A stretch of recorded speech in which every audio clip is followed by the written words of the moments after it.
in eThekwini. Bheka, over to you. Thanks very much. Just one correction. My presentation is not on working on fire, as it were, but it's on how we deal with invasive alien plants within eThekwini. So I'm going to waffle through a lot of slides, but if you forget what I was here about, just remember three things. It's how we deal with invasive and alien plant species. Secondly, it's how do we identify areas where to operate. And thirdly, it's how do we engage our citizens and create those partnerships. Whilst my presentation is on invasive alien plants, I always like to tackle it from an ecosystem service point of view. Yesterday, Joe Padima gave a lot of talk on ecosystem services, and this morning also in the plenary session there was a lot of coverage of ecosystem services. We are of the idea that ecosystem services or ecosystem service areas, of which grasslands are, they need to be identified wherever they are, they need to be mapped and managed properly. We need to identify the issues and pressures that threaten those type of areas. One threat that is threatening these areas is the increase in human population. I believe that in our democracy we're still very young. We haven't matured enough to deal with the issues that affect us as humanity, issues of matters of common interest that affect all of us. We always tend to be a bit skeptical when it comes to those issues. So there's been an approach of sustainable ecosystem management approach that has been raised, that we need to have that sort of approach in dealing with these issues. And this approach needs to be mainstreamed into political thinking. Politicians need to be aware that life is not only about faces and races, but it's also about spaces and how we interact or use spaces and how they benefit us. I stand to be corrected, but eThekwini is home now to about 3.5 million people for the first time in history. Our country is home to about 40 million people for the first time in history, and the world is also home to about 7.6 billion people. Each and every one of those people almost every day have to eat and drink. And the question is, how do we feed the world if we are not looking after the environmental assets? These are just some of the ecosystem goods and services that grasslands provide. But I would like to just draw a few in terms of they provide areas for grazing fields, for livestock. They provide they play a huge role in terms of carbon storage, in providing for agricultural feeds and so on and so forth. So for those reasons, we have an imperative to manage our grasslands wherever they are. If you look at the savanna system, where we can beautifully see the transition from an open open savanna system to a closed savanna system, where the open is denoted by the grasslands and the closed system has got woody plants. Whether you're doing subsistence farming or commercial farming or game farming, you will agree with me that it's mainly in the open savanna system that the environment tends to benefit us the most. And there's also been research which shows that grasslands do support human livelihoods. So let's look at what has been done historically to manage grasslands. Fire has been used as a freely available tool to achieve a number of objectives, ranging from removing maripand, that is the dead material, above-ground material, and also managing the species composition or breaking large fires which can be harmful to properties, but also to remove or control invasive alien plants. We are aware that grasslands comprise of different species which will react differently to a fire application or fire regime. Within a grassland, you'll find that there are species which are fire tolerant and some are fire intolerant. So in instances where you now have invasive alien plants which react differently to fires, like a chromalina which might attract fires onto wrong areas which are probably fire intolerant. So when we bring in the issue of fire management or fire application into such areas, we need to take those particular points into account. As a municipality, we are now looking at doing what we call field condition assessments, so that we can better manage our grasslands, understanding what the impact of the fire application that we are doing is doing to the current grassland.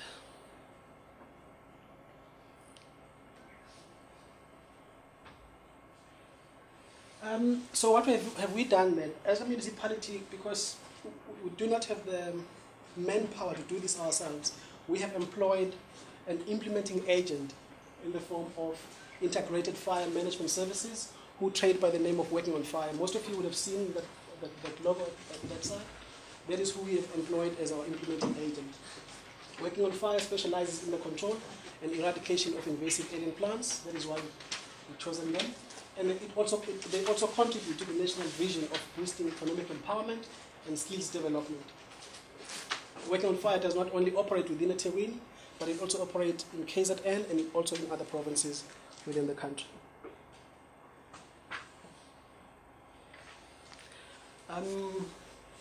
How Working on Fire operates is they employ 100% youth from historically disadvantaged backgrounds within eThekwini.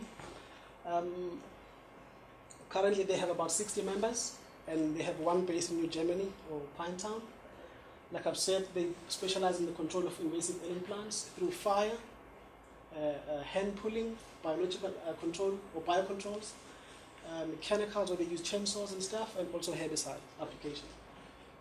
In terms of training, Working on Fire, when they employ these youth from wherever they come from, they do not only get trained in terms of how to apply these IAP control measures, but they also get a range of training ranging from carpentry, catering, life skills, personal finance, management, and so on and so forth.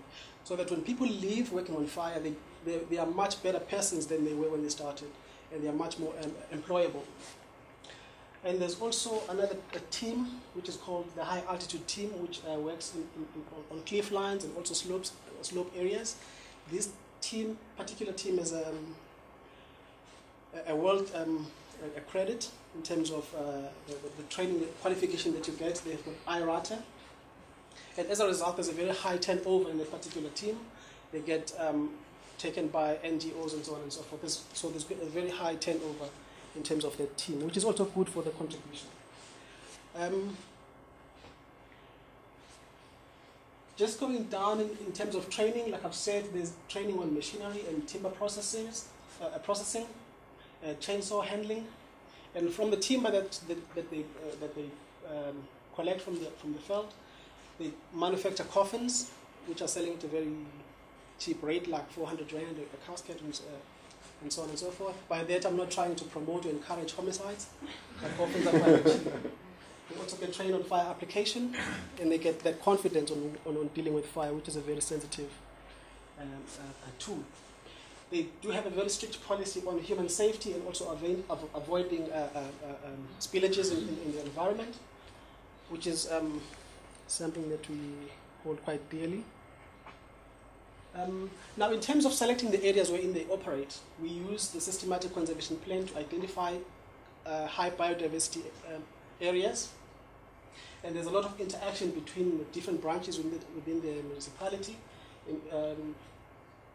And we also have a very strong relationship with the University of KZN, where we bring in researchers out into these identified areas, and we highlight what research questions might be there that need to be answered, so that the information that we get is quite comprehensive before we go out and implement the actual fire application. But we also make sure that when we burn in areas where there are schools nearby, we do encourage the children through their principals to come out, and we just steal those opportunities to explain to children about fire and the things that they need to know about fire, and that they themselves need not try these things at home. We also hold fire workshops with our neighboring property owners, which creates a beautiful interaction between us as a municipality and the property owners. I'll go on a little bit further in the particular slide in this one. In those particular workshops, we invite all the different stakeholders, like your fire department, who come and get an opportunity to explain to the people their own perspective of what fire is and how they react to fires. And we also give presentations from the Working on Fire management managers and us as well as a municipality.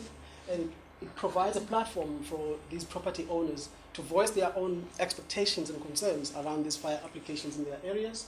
And that since we also, I need to say this, since we use the systematic conservation plan to identify areas where we need to go and work, This creates an opportunity for property owners to introduce other areas where they think there need to be fire management, or they might be themselves applying fire, but through this interaction they'll get assistance on how they can better manage that. And normally we also hold site preparation so that they get to see what goes on before the actual fire. And we do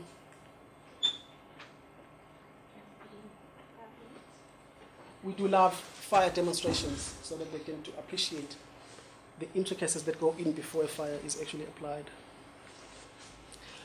Now, these are just some of the areas wherein we work. Like I said earlier, that there's this rise in human population. I believe that whatever area there is of natural significance, we need to go and protect that particular area. But yes, we need to be strategic in terms of how we do that.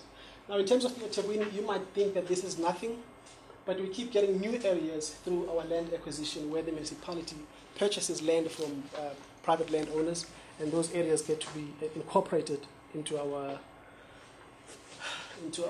schedule. Now, that's how we deal with the invasive alien plants through fire application, but there's also biocontrols. Now, with biocontrols, most of you will know that there's normally one biocontrol agent per invasive alien plant. But what Working on Fire has done, for instance, for the control of the Queen of the Night, they have introduced two genetically different strains of Hypogeococcus pungens. Now, you might wonder why we're doing that. That is just an aggressive approach to the control of this particular alien plant. Why the Queen of the Night in particular? It's because up to so far, there's not much being done on Queen of the Night because it's not in the radar. There's less focus on it. So if we can pay much attention to how we can handle it, this probably provides some information towards that.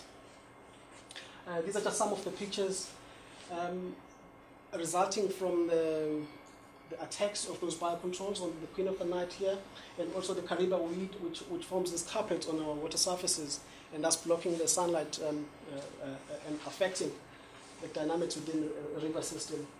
This system is now clear after the release of the Cytobogus salvini. So that's how we deal with biocontrols, but we also get to deal with emerging weeds, which are now weeds that are not yet in the scope of control.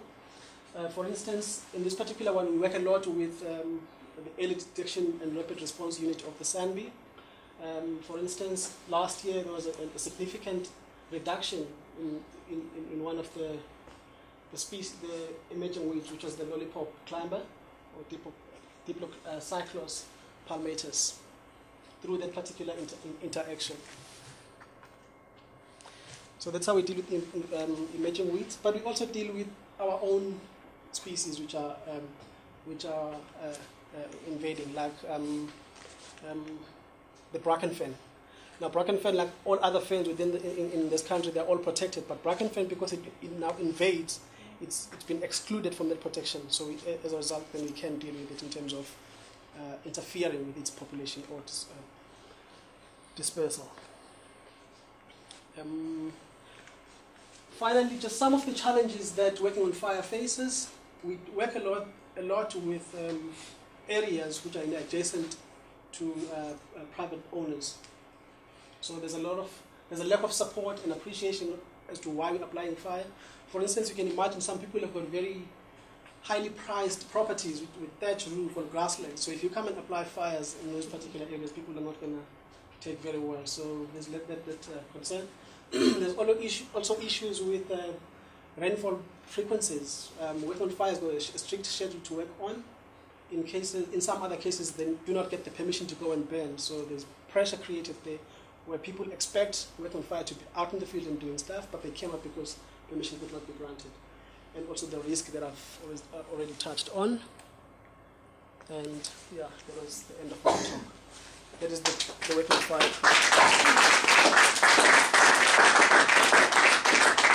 Bheka, thank you so much. I'm enjoying seeing you grow and your experience through time is coming through. Questions for Bheka? I've got lots, so you get to start. How successful is your controls fire on the